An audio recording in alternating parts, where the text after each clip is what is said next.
গৌতম বুদ্ধ জন্মগ্রহণ করেছিলেন সিদ্ধার্থ গৌতম নামে আনুমানিক খ্রিস্টপূর্ব 563 সালে নেপালের লুম্বিনী শহরে।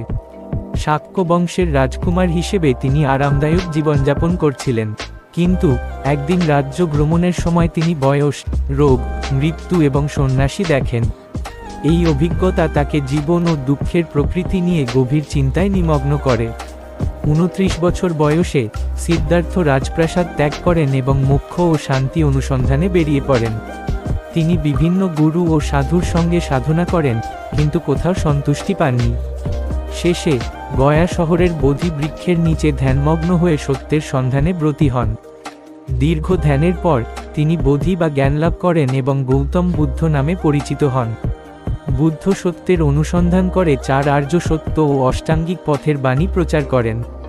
4 আর্য সত্য হল দুঃখ, দুঃখের কারণ,